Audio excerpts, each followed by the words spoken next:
The day I almost died, and how that day aligned with me, with how I'm supposed to live. You know, knowing who you are, knowing who you are here for, and knowing how to speak their language. This has been something that's been on my mind for the past few years. For myself, you know, the day I almost died, or felt like I was going to, was really a huge wake up call.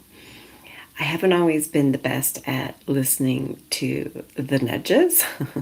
Usually, God, the universe, the creator, usually has to hit me in the face with a plank before I actually listen. And I'd feel it. I'd lean in a little bit to those nudges. But then I was just always just so busy, you know, being a wife, being a mom. Having 6 kids is a lot of work. And we have a blended family, 2 his, 2 mine, and 2 together. And I was around 30, 34, 35 years old, so about 20 years ago when this happened. And the universe really did have to hit me in a plank right in the face for me to listen to what was happening. And there was a lot happening in our life at that time, right? We had literally lost our house to the house fire. My ex-husband had moved with my 2 older kids to a different city, and we weren't really seeing them very much. My spouse had gotten a job where we had moved, relocated, and then that mill shut down. So we moved. We chose to take a move that was closer to my older children. And what had happened at that time is when we moved to that location, so I had 4 of our kids were close to us at that time. Our youngest 2 together were only like 3 and 5 years old at the time. And, you know, it was busy taking them to daycare, taking them to school. Of course, I can never sit still. So I had taken a job at a local jewelry store just because, you know, I like having always that extra income in our home. And it was a good couple of years being there with my children, but it was really hard on my body. Okay? I just was going. And my body was giving me signs to slow down. And I just remember the night that everything stopped, literally. I woke up one night having what I thought was a heart attack. And these heart attacks literally were coming on. And it wasn't a panic attack, because I had other people describe to me what panic attacks were. Totally different. This was like pain happening that like I said, I literally thought I was having heart attacks. And this one night that I woke up, this was about the 3rd time that I had an episode. And my husband was actually out of town for work. And I had a 5-year-old and a 3-year-old living in the house with me alone. My older kids were living with their dad. And the thought that hit me in the middle of the night, you know, having one of these attacks, was like, holy crap. If I actually had a heart attack, it would be my little kids that would find me in my room. Like, dead. Like, it really hit me. And it just scared the bejesus out of me. So the 3rd time that this happened, I phoned my spouse, who, like I said, was working out of town, told him, hey, I'm going to the hospital. My oldest daughter, who was 15, came and watched the littles. And when I went to the hospital, there was this doctor in the emergency room who wasn't actually supposed to be there. And he happened to be the top cardiologist for all Canada. Happened to be in the emergency that day, teaching. It was a teaching hospital. Now, here's what people say. Is it luck? I don't think so. You know, things around you happen for a reason, and it's up to you to listen to those nudges, right? And he he was like, this is very interesting. Why is this 35-year-old woman having symptoms of a heart attack? They checked my blood. I wasn't actually having a heart attack. But he's like, but this is way more than just, you know, panic attacks. So he really wanted to know what it was. And so he did some blood work and did some more further tests. I was there all day, and by that time, my spouse had come from his work to find out what is happening. It was super scary. And what he said when he came back with a test, he's like, what you're having is very unique. You're actually having what they call spasms in your arteries. So, spasms in your arteries, was like, he goes, it feels like you're having a heart attack. But literally, he says, it's kind of like someone squeezing your arm and then letting go of the squeeze. But that's what was happening to my arteries. And what was his prescription? Remove stress from your life. Learn to relax. Listen to your body. And as a mom of 6 and stepmom to 2, stepmom to 2, my own 2 kids, and then our 2 together, I'm like, how am I supposed to remove stress from my life? And this is probably the first time that I actually took stock. We went home and I took stock of where I was in my life, what was happening to me. At 34, 35 years of age, I was like, I had to take stock, and it really became paramount to me. What if I wasn't taking care of me? I wouldn't be here for my kids or my grandchildren at that time. And this led me into a real more spiritual journey, like, getting to know who am I. Not Jody the mom, not Jody the spouse, but who am I? Like really knowing who I am on this journey. And somebody had recommended the book The Secret, which I read. I was like, what is this? And I grew up in a very Christian, religious home. So some of the principles in there, did relate. I loved them. But I felt like there was just something missing from it, that it wasn't quite the alignment that I was wanting. And a few weekends after this is where it really, life began to shift even more.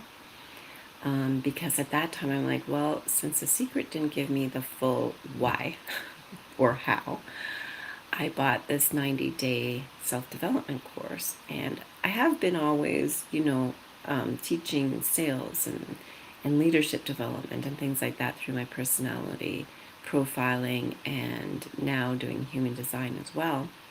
But this was the first time that I actually purchased like a 90-day course. It was about $1,700 US. Whoa, did you see that? We're about to have a storm outside. It's kind of crazy. There's like big thunderclouds pulling up. Anyways,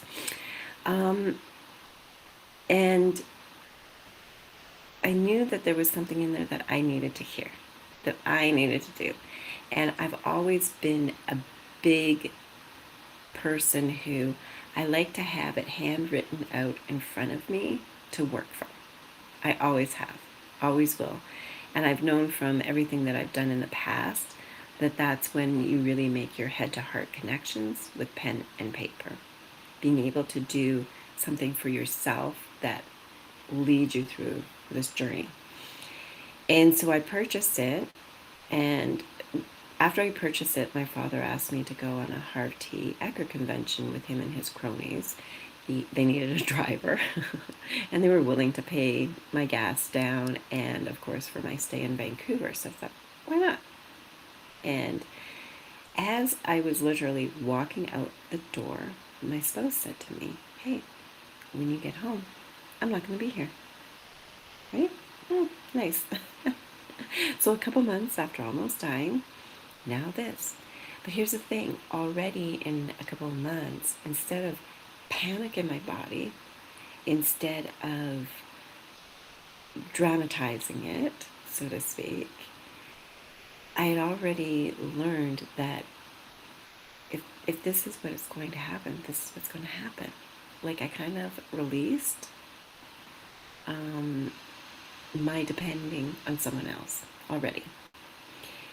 And so, anyways, I went ahead and drove my dad down to Vancouver, but I told him, open up the course when it gets there, when it arrives, just to make sure that everything was there. And when it did actually arrive, I left on a Friday, came back late Sunday or Monday morning, and it arrived that Friday, and he opened it up. Inside of it was a workbook, journal, some CDs and DVDs to follow along, and I guess he put in the first one. So the course that I thought was going to be beneficial for me actually opened up my spouse. And in the 3 days that I was gone, he actually watched all of it. And then he was so awoken to who he was, he actually shared it with a fellow down the road. So it didn't just change one dad's life, it actually changed two dads' lives. And when I came home to a completely different person. It was like the universe, God, creator, whatever you want to call it, allowed circumstances to happen because I could never change myself. He had to want the change. I couldn't change anybody but me, right? And knowing myself at that time was so super important. And right now, we've been on this journey for 20 years, and right now, it's even more important than it ever was because my husband was just recently diagnosed with leukemia.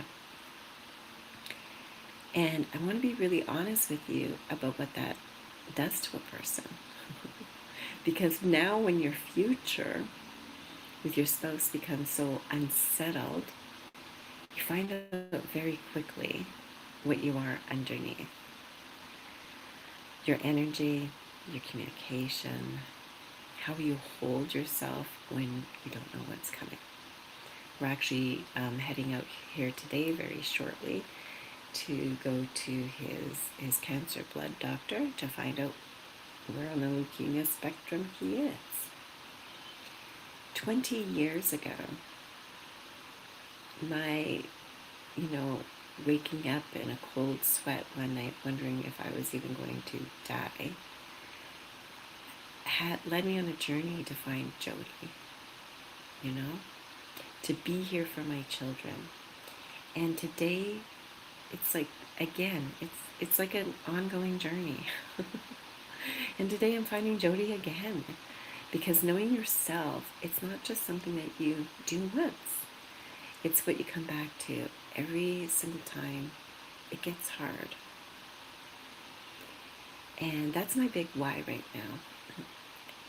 Not just why I started this work here on Substack, because I believe that this is an avenue, Substack and YouTube, is a journey that I can share with others. But life had challenges ever since then. The last 20 years wasn't always just such a smooth road. We've had ups and downs, and one of our adult sons passed away. And yet both of us are still on a journey of learning who we are, right? It's about sharing this, and I'm being very vulnerable here right now because it's a continuing journey. It's a continuing journey of life, asking, who are you? Like, who are you really? I had to find Jody 20 years ago, and I get to find her again today. Because literally, my life depends on it. It depended on it 20 years ago. It depends on knowing Jody here today. So what I really want you to hear right now, whether you're listening to this live, whether you're listening to this on YouTube or even Substack later, Some people say it's selfish to think of yourself. Guess what? If you don't take care of yourself, and I want you to kind of really hone this in, if you don't take care of yourself, you're not going to be around to take care of your children or your spouse or even your grandchildren. And we've been so blessed we have 4 grandchildren now too. And one of the things that I've told all my children, especially my daughters, taking care of yourself isn't selfish. It allows you to be more of who you really are. For years, my goal and my vision was to retire my husband. Well, now he's retired, whether he's wanted it or not. But my goal and my vision for me is to help other women, to wake up other women. To be here for who you really are. Who are you here to connect to? Knowing yourself, knowing who you're here for, knowing how to speak the language so that they say yes to you. Money is here to serve us, not the other way around. And getting to know yourself deeply is that first yummy step. So I do go more deeply into this in my monthly work, and I do it in a way that's in alignment for you. I honestly don't believe that coaches, mentors, trainers, and by the way, I don't really like to call myself any of that, even though I'm probably all of that. I like to call myself more a director of your energy. A director for you to find out who you are. And I go more deeply into this in my monthly work that I do. And I do it in a way that's in alignment, of course, for me, but also in alignment for you. Instead of a generic newsletter that, lands in your email, this energy work is actually going to be sent to you directly to your home. So if you're in North America, either the US or Canada, where I'm from, you're going to really enjoy it. Because just like 20 years ago when I bought that 90-day course and got it delivered to me by mail, real mail, it energetically just changed my life. And there's such a power in going through material that you actually do handwritten work with to resonate more with your soul. So if you want to know more of knowing you, knowing who you're here for, and knowing how to speak the language that people say yes, you're my person.